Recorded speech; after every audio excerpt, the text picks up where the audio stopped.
मैं बात कर रहा हूं राजनीति में सफलता दिलाने वाले गुणों के बारे में।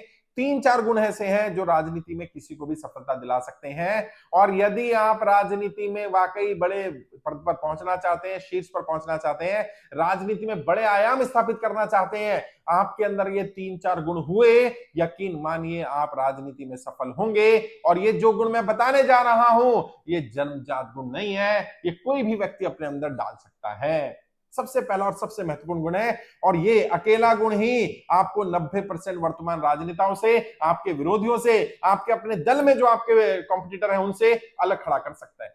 और ये गुण क्या है? ये गुण है अच्छे वक्ता होना। जी हाँ, मंच पर दहाड़ने की कला। यदि आपको मंच पर दहाड़ना आता है, अपनी बात इफेक्टिव तरीके से रखनी आती है, इस तरह से आप अपनी बात रख सकते हैं कि लोग आपसे कनेक्ट हो जाएं, आपसे कन्विंस हो जाएं, आप अपनी बात ढंग से रख पाएं। ये इकलौता ऐसा गुण है जो 90% राजनेताओं से, वर्तमान राजनीति के 90% राजनेताओं से आपको अलग खड़ा कर सकता है। और मजे की बात क्या है? ये जन्मजात गुण नहीं है।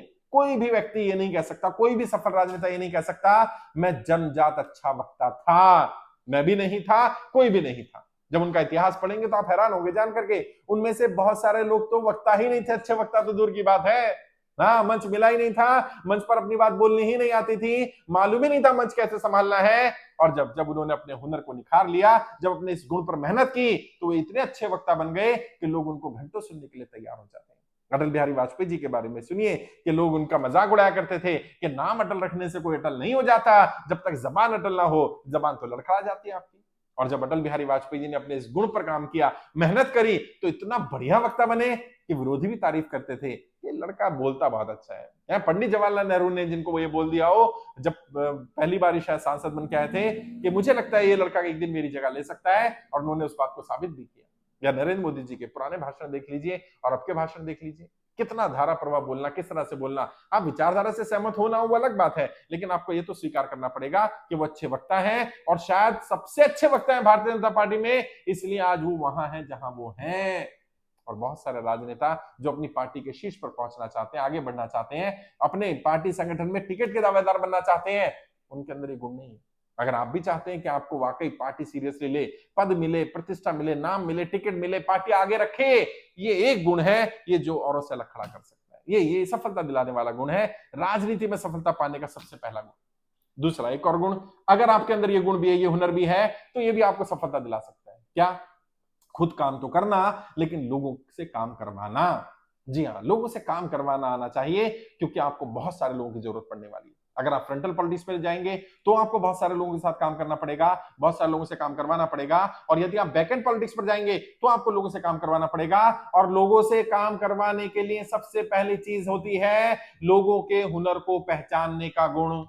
जो मैं मानता हूं दुनिया में सबसे बड़ा गुण क्या है? सबसे बड़ा गुण होता है किसी के हुनर को पहचानना। जी हां, किसी के हुनर को पहचानने का हुनर सबसे बड़ा हुनर होता है। इस हुनर को विकसित करिए, लोगों के हुनर को पहचानिए। उसके पहचानने के बहुत सारे तरीके हैं, लेकिन एक बेसिक प्रिंसिपल मैं बता देता हूं, इसको याद रखिएगा, ये काम आएगा, बहुत काम आने वाला है। क्या? हर व्यक्ति हर काम नहीं कर सकता, लेकिन हर व्यक्ति कोई ना कोई काम सबसे अच्छी तरह कर सकता है। जी हां, आपकी टीम का, आपके साथ रहने वाला हर व्यक्ति हर काम नहीं कर सकता, लेकिन हर व्यक्ति कोई ना कोई काम सबसे अच्छी तरह कर सकता है। ये आइडेंटिफाई करिए आपके साथ जो लोग हैं उनमें कौन सा ऐसा गुण है, कौन सा काम वो सबसे बेहतर तरीके से कर सकते हैं। और जब आप उनसे वो काम करवाएंगे जो वो सबसे बेहतर कर सकते हैं, यकीन मानिए आपको लोगों से काम करवाना आ जाएगा। ये हुनर भी बहुत कम राजनेताओं में है, सफल राजनेताओं में तो ज्यादातर में है, लेकिन कम में है। अगर ये हुनर आप विकसित कर लें, लोगों के हुनर को पहचानना और उनसे काम करवाना, तो ये सफलता की गारंटी हो सकता है। ये सफलता दिलाने वाला हुनर होगा, सफलता दिलाने वाला गुण होगा। और ये भी जन्मजात गुण नहीं, हाँ ये भी जन्मजात नहीं है, ये भी अपने जीवन में विकसित करते हैं सफल राजनेता, आप भी कर सकते हैं। तीसरा, और ये भी बहुत खास हुनर है और मुझे बहुत पसंद है, क्या? अपनी बात को लोगों तक इस तरह से पहुंचाना, इस माध्यम से पहुंचाना जिस माध्यम से लोग सुनना चाहते हैं। मतलब आपको आइडेंटिफाई करना आना चाहिए कब क्या बात कैसे रखनी है, भाषा कब कैसी होनी चाहिए, माध्यम कब कैसा होना चाहिए, किस तरह से लोगों तक अपनी बात पहुंचाई जाए, सबसे बेस्ट माध्यम क्या होगा। कई जगह पर सोशल मीडिया काम आएगा और कई जगह पर सोशल मीडिया काम नहीं आएगा। जहां सोशल मीडिया काम नहीं आएगा वहां कैसे काम करेंगे? जहां ऑफलाइन काम करना है वहां कैसे काम करेंगे? आपके पास नए आइडियाज, नए थॉट्स, नए विचार होने चाहिए और तुरंत अपनी रणनीति का परिवर्तन करना। फ्लेक्सिबिलिटी जरूरी है साहब। इतनी रिजिडिटी नहीं चलेगी कि बस स्ट्रिक कर दिया, पत्थर की लकीर हो गई, बस उसी पर डटे रहना, नहीं, लकीर के फकीर नहीं बनना साहब। अगर राजनीति में सफल होना है आपको फ्लेक्सिबल होना पड़ेगा। है बड़े बड़े जब तूफान आते हैं, बड़े भयानक तूफान आते हैं, तो छोटी घास जो होती है वो नहीं टूटती है, बड़े बड़े बरगद के पेड़ उखड़ जाते हैं। कारण क्या? वो झुकना जानती है, वो फ्लेक्सिबल है। आप फ्लेक्सिबल ही नहीं, आप रिजिड है। इसने ये कह दिया, उसने वो कह दिया, ये वाला तरीका मैंने कह दिया ना, इसी तरीके का इस्तेमाल करो, रिजल्ट आए कि ना आए। ऐसा नहीं होता साहब। अगर आपको अपनी रणनीति पर भरोसा है, अच्छी बात है, कॉन्फिडेंस होना बुराई नहीं है, लेकिन ओवर कॉन्फिडेंस नहीं होना। जहां जब जरूरत हो तब परिवर्तन करने के लिए तैयार रहना। और सबसे बड़ी बात है ये इच्छा का होना कि हाँ मुझ में कमियां हो सकती है, मैं सीखने को तैयार हूं। ये सीखने की इच्छा ही नहीं होती है लोगों में। और बहुत सारे राजनेताओं के साथ मैंने काम करके देखा, जब वो सीखना छोड़ देते हैं तब वो आगे बढ़ना छोड़ देते हैं, और जब वो आगे बढ़ना छोड़ देते हैं तो कोई नया आता है, सीख लेता है और उनसे आगे निकल जाता है। बहुत बार ऐसा होता है, कोई नया राजनेता आएगा और आपको बीट कर देगा। क्यों कर देगा, कैसे कर देगा? क्योंकि आप रिजिड रहे, आप एक ही आइडिया पर अड़े रहे, आपने मल्टीपल माध्यम नहीं ढूंढे, और कब कहां कौन सा माध्यम का इस्तेमाल करना चाहिए, कब आपको अपडेट अपग्रेड करना चाहिए, क्या सीखना क्या बदलना चाहिए, उस पर ध्यान ही नहीं दिया। और जब ध्यान दिया तब तक बहुत देर हो चुकी थी, क्योंकि परिवर्तन हो गया।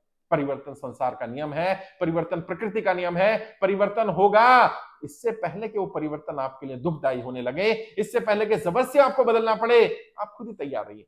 नए नए माध्यम, नए नए तरीके, कब कहां कौन सी रणनीति का इस्तेमाल करना है, किससे कैसे बात करनी है, किसके सामने क्या रखना है, कौन सी रणनीति कब बदलनी है, कब अगर अब हमारा काम ठीक नहीं हो रहा तो कब अपने आप को बदलना है, अपने अंदर क्या इंप्रूवमेंट करना है, क्या अपडेट करना है, क्या अपग्रेड करना है। मोबाइल फोन भी आता है ना नया, तो अपडेटेड वर्जन लेते हैं ना, लगातार आता रहता है, सॉफ्टवेयर अपडेट कर लीजिए, क्योंकि अगर सॉफ्टवेयर अपडेट नहीं होगा तो पुराने सॉफ्टवेयर पे वो सिस्टम काम नहीं करेगा। अपडेट हो जाएगा तो नया सिस्टम बढ़िया काम करेगा। आप कब अपडेट होंगे भाई, आप कब अपग्रेड होंगे? और अगर नहीं होंगे, उसी पर रिजिड रहेंगे, एक ही काम को करने के और सभी कामों करने के कुछ फिक्स तरीके होंगे, तो फिर नुकसान हो जाएगा। समय के साथ बदलिए, परिवर्तन को स्वीकार करिए, और मन से स्वीकार करिए कि आप में भी अभी सीखने की जरूरत है, बहुत कुछ जानने की जरूरत है, बहुत कुछ सीखना बाकी है। और जब ये हुनर आपके अंदर होगा, ये गुण होगा कि मैं स्वीकार करने को तैयार हूं, अपनी गलती को भी, अपने परिवर्तन को भी, और नई चीजें एक्सेप्ट करने को तैयार हूं, तो यकीन मानिए आप राजनीति में सफल हो पाएंगे। ये वो गुण है जो राजनीति में सफलता दिला सकते हैं।